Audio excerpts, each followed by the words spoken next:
हर खबर पर आपकी नजर बेताब समाचार।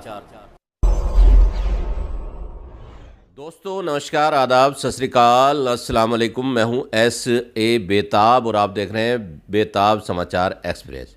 आज हमारे साथ मौजूद हैं हाजी इरफान अहमद साहब, जो आम आदमी पार्टी के वरिष्ठ नेता हैं और व्यापार प्रकोष्ठ के दिल्ली प्रदेश के सचिव हैं। इरफान साहब, सबसे पहले तो बेताब समाचार में आपका स्वागत है। Thank you very much.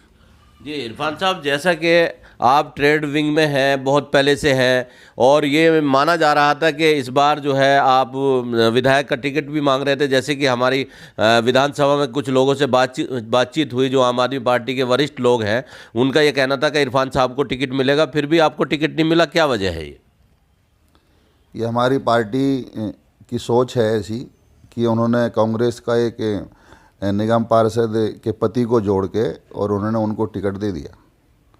शायद पार्टी को उनके अंदर कुछ ज़्यादा बेहतर कुछ चीज़ें नज़र आई, जिसकी वजह से उन्होंने उनको कैंडिडेट यहाँ से डिक्लेयर कर दिया। क्या इस बात से जो आम आदमी पार्टी के वरिष्ठ लोग हैं, वरिष्ठ कार्यकर्ता जो पहले से जुड़े हुए हैं, वो इस बात से मतलब खफा नहीं होंगे कि पार्टी को पानी पी पी कर कोस रहा था, अब वही जो है आम आदमी पार्टी में आ गया और आम आदमी पार्टी के जो जिन लोगों को टिकट मिलना चाहिए तो वो टिकट से वंचित रह गए, तो इसका असर नहीं पड़ेगा? इसका सीधा सा मामला समझ में ये आता है कि आम आदमी पार्टी आज अपनी चीज़ों से हट गई है। जिस बेस को बनाकर आम आदमी पार्टी ने जो अपना बेस तैयार करा दिल्ली के अंदर सरकार बनाई थी और दिल्ली की जनता ने उन्हें सरकार बनाने का मौका दिया था। आज आम आदमी पार्टी उस स्टैंड से हट गई है बिल्कुल। जैसे कि उन्होंने बात करी थी कि हम भ्रष्टाचार को ख़त्म करने के लिए आए हैं, तो भ्रष्टाचार तो ख़त्म हुआ नहीं, लेकिन भ्रष्टाचारी आम आदमी पार्टी के अंदर आ गए। जैसे कि ये कांग्रेसी अभी हमारे सीलमपुर विधानसभा से कांग्रेसियों ने पार्टी ज्वाइन करी है और यहाँ का कैंडिडेट बना के उन्होंने भेजा है, तो ये भ्रष्टाचारी हैं पुराने।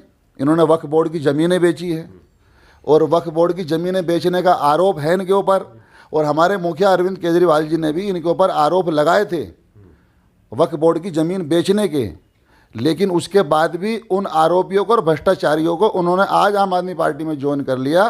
तो इससे ये बात साबित होती है कि आज आम आदमी पार्टी को भ्रष्टाचार से कोई लेना देना नहीं है। बहुत बड़ी बात कह रहे हैं आप इरफान साहब कि जो परिस्थितियां बदल गई, जो कल तक भ्रष्टाचारी थे, जैसे भाजपा पे आरोप लगाया जाता था कि जो भ्रष्टाचारी हैं वो उसमें आने के बाद वॉशिंग मशीन में धुल जाते हैं, यही बात आम आदमी पार्टी पर लागू हो गई।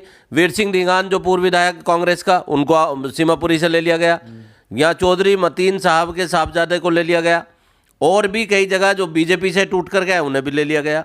यानी अब आम आदमी पार्टी को क्या अपनी ज़मीन खिसकती हुई दिखाई दे रही थी इसलिए लिया है, या केजरीवाल ने अपनी नीतियों में परिवर्तन किया है? उन्होंने अपनी नीतियों में परिवर्तन कर दिया। आज उन्हें बीजेपी वालों से कोई तकलीफ़ नहीं है और आज उन्हें कांग्रेस के नेताओं से कोई परेशानी नहीं है। जिसमें कि पहले जब 2013 में पार्टी शुरू हुई थी तो ये कहते थे, हमसे कहते थे कि हमें नेता नहीं चाहिए, हमें आम आदमी को लाना है और आम आदमी की पार्टी ही हमें बनानी है और आम आदमी पार्टी ही जो है आम आदमी का फ़ायदा करेगी। तो क्या ये माना जाए अब खास आदमी पार्टी बन गई है? अब तो बिल्कुल खास लोगों को लाया जा रहा है आम आदमी पार्टी के अंदर। अब सारे खास लोग ही आ रहे हैं। हम पुराने कार्यकर्ता जो खास नहीं हैं उनकी कोई वैल्यू पार्टी के अंदर नहीं है। इसलिए तमाम मैं कार्यकर्ताओं से ये अपील करता हूं कि अपने आप को कोई खास ना समझे कोई भी कार्यकर्ता। वो सिर्फ दरिया बिछाएंगे और कुर्सियां सीधी करेंगे नेताओं की। खास नहीं है, खास सिर्फ वो लोग हैं जो बीजेपी से आ रहे हैं और कांग्रेस पार्टी से आ रहे हैं हमारी पार्टी में, वही लोग खास हैं। तो क्या आम आदमी पार्टी से कुछ लोग बगावत करके दूसरी पार्टियों में जा सकते हैं, या इसका जो 2025 का चुनाव होने वाला है इस पर असर पड़ सकता है? देखो, नुकसान तो सामने दिखाई दे रहा है, बहुत सारे कार्यकर्ता पार्टी छोड़ कर जा रहे हैं, लेकिन हमारा विश्वास आज भी अपनी पार्टी के ऊपर ही बना हुआ है कि हमारी पार्टी हो सकता है सही दिशा में आ जाए। शायद आपके माध्यम से हमारी बात उन तक पहुंचे और उनको इस बात से कुछ थोड़ा सीखने को मिले कि आगे ऐसी गलती दोबारा ना करें। ये जो गलती केजरीवाल साहब ने कर दी है, इस गलती का खमियाजा दिल्ली चुनाव में जो है आम आदमी पार्टी को भुगतना पड़ सकता है, ऐसा आप कह रहे हैं? आपका मतलब ये है? बिल्कुल 100% आम आदमी पार्टी को इस चीज़ का नुकसान मिलेगा, क्योंकि वो कार्यकर्ताओं को तरजीह नहीं दे रहे, कार्यकर्ताओं को वैल्यू नहीं दे रहे, वो दूसरे बाहर के लोगों को जो है अच्छा समझ रहे हैं, बाहर के लोगों को इज्जत दे रहे हैं। अब मैं आपसे एक सवाल करता हूं कि कांग्रेस ने आम आदमी पार्टी के ऊपर यह आरोप लगाया कि केजरीवाल सरकार ने मरकज़ को बंद किया, जमातियों को कोरोना फैलाने का दोषी ठहराया, और जो स्वास्थ्य बुलेटिन, हेल्थ का बुलेटिन आता था उसमें जो है जमातियों के आंकड़े अलग से पेश किए जाते थे, और कई साल तक जमातियों को जेलों में रहना पड़ा। विदेशी जो सिर्फ ज़मीन से नीचे की और आसमान से ऊपर की, यानी कि उस ईश्वर की, अल्लाह की बात ही करते हैं केवल, उन्हें दुनिया से कोई लेना देना नहीं, वो सिर्फ यही बात करते हैं। वो तो सुधार की और अपने मतलब खुदा से आदमी को जोड़ने की बात करते हैं। ऐसे लोगों को जेल में डाला गया, ये जो आरोप कांग्रेस लगाती थी, और वो बरी होकर के बाद में गए, तो केजरीवाल को अब उन्हीं लोगों को अब वो केजरीवाल अपनी पार्टी में ले आए। हमारी पार्टी को गलत बोलने का काम सीलमपुर विधानसभा में सिर्फ जुबेर चौधरी ने करा। अरविंद केजरीवाल जी को गालियां दी। जब यहाँ पर उन्होंने उपचुनाव में रोड शो करा था, इन्होंने काले झंडे दिखाए और उनके ऊपर इंक फेंकने के लिए भी तैयार थे, डंडे भी उनको दिखा रहे थे, झंडे भी उनको दिखा रहे थे। उसके बावजूद भी उन्हें जुबेर चौधरी में इतनी दिलचस्पी आ गई कि उनको ऐसे लोग ही पसंद हैं। उन्हें अपनी इज्जत की कोई परवाह नहीं, अपने कार्यकर्ता की इज्जत की और मान सम्मान की उनको कोई परवाह नहीं। सिर्फ उन्हें जुबेर चौधरी पर इतना विश्वास आ गया कि अब जो है जुबेर चौधरी के आने से वो दिल्ली में उनकी सरकार सेफ रहेगी। जुबेर चौधरी के आ जाने से दिल्ली में सेफ रहेगी, या मुस्लिम समाज का जो वोटर है वो केजरीवाल के साथ चला जाएगा? उन्हें ये डर था कि अगर इन्हें नहीं लेंगे तो केजरीवाल के साथ मुस्लिम वोटर नहीं रहेगा। क्या ऐसा मान सकते हैं? किसी ने उनके दिमाग में ये चीज़ डाल दी कि शायद चौधरी परिवार के साथ दिल्ली का मुसलमान है, लेकिन मैं कहता हूँ उनके वार्ड का मुसलमान भी उनके साथ नहीं है। सीलमपुर विधानसभा का मुसलमान अभी उनके साथ कितना रहेगा ये आपको आने वाले चुनाव में पता चलेगा। ये विश्वास भी उनका सामने दिखेगा उनको कि हमने क्या गलती करी है, क्या हमने ठीक करा है। अच्छा, कुछ लोग अब बात करें सीलमपुर विधानसभा की, तो कुछ लोग कह रहे हैं कि अब्दुल रहमान मलिक जो कांग्रेस में चले गए हैं, ये आम आदमी पार्टी सत्ताधारी पार्टी में रह करके भी सीलमपुर क्षेत्र का विकास नहीं करा पाए, तो कांग्रेस से अगर एक बार को जीत भी जाए तो क्या क्या विकास करा दें? देखो, अगर आप बात करेंगे विकास ना करने की, तो दिल्ली की 70 विधानसभाओं में अगर हम विकास की बात करेंगे तो कौन सी विधानसभा में विकास हुआ है? उस विकास की परिभाषा क्या है? आप किसी भी विधानसभा में जाइए, हर विधानसभा में आपको यही सुनने के लिए मिलेगा कि यहाँ पर हमारा काम ही कुछ नहीं हुआ होता है, हमारा विधायक काम ही नहीं करता है, यहाँ कोई विकास हुआ ही नहीं। लेकिन केवल अब्दुल रहमान को इस बात का दोषी ठहरा देना कि सीलमपुर विधानसभा में विकास नहीं हुआ है, ये गलत है। नहीं, ये दोषी नहीं है। इसमें यह कहना है कि जो कम्युनिकेशन गैप रहा, केजरीवाल के पास जो योजनाएं जानी चाहिए थी, जो सरकार से काम, जो एक विधायक का काम होता है उस फंड लाने का, उसमें जो है अब्दुल रहमान मलिक बिल्कुल नाकाम रहे, बिल्कुल नाकारा रहे। उन्होंने जो है क्षेत्र की जनता का ध्यान नहीं रखा।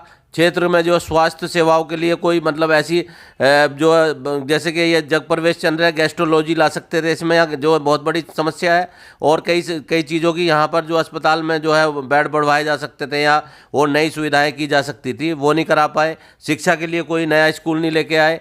इसके अलावा जो और भी बहुत सारी ऐसी चीज़ें हैं जो नहीं कर पाए।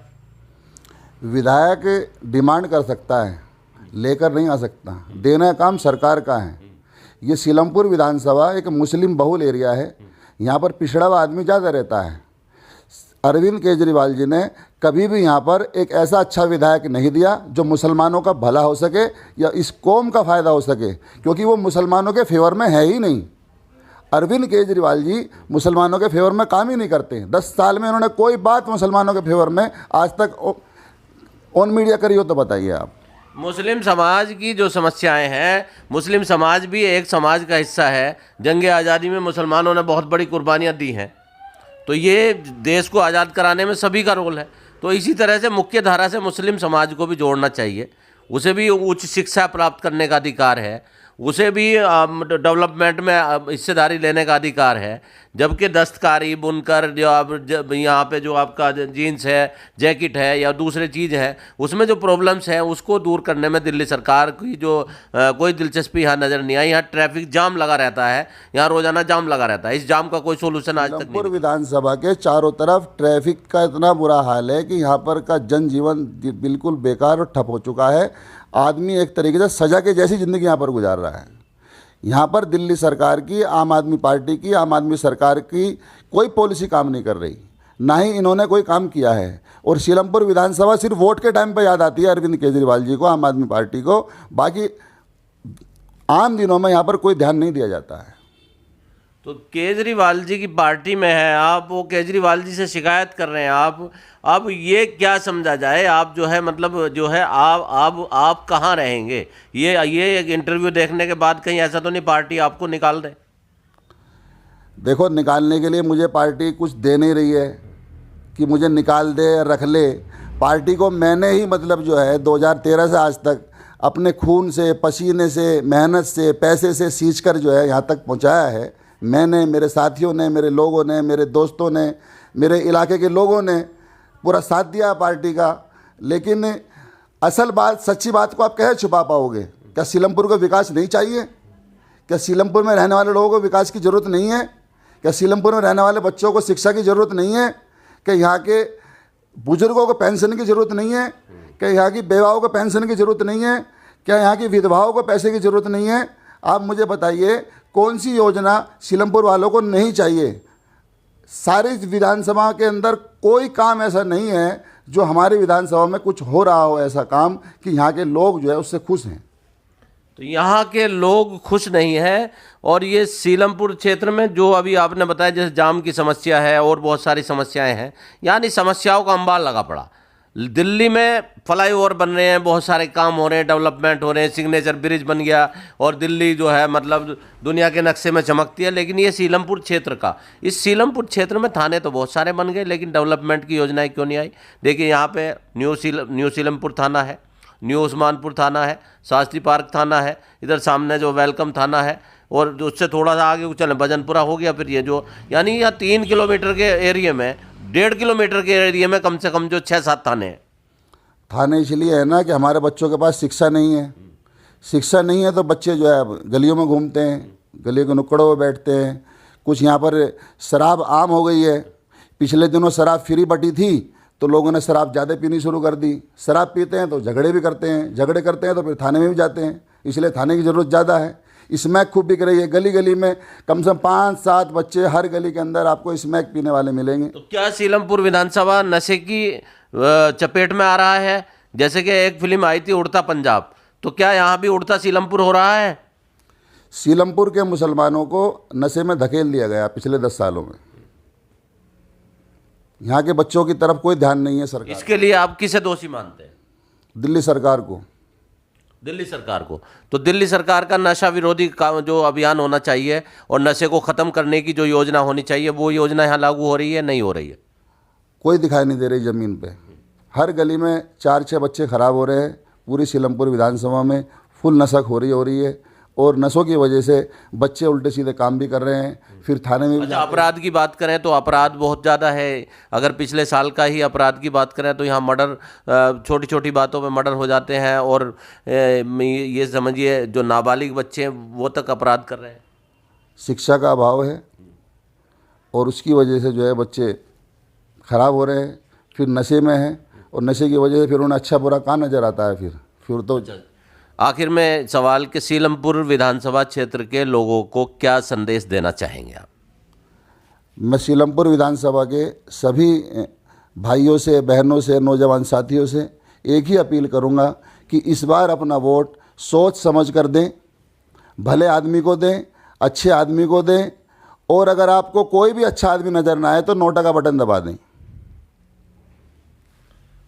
ये थे हाजी इरफान अहमद साहब, जो आम आदमी पार्टी के दिल्ली प्रदेश के ट्रेड विंग के सचिव हैं, और आप देख रहे हैं बेताब समाचार एक्सप्रेस।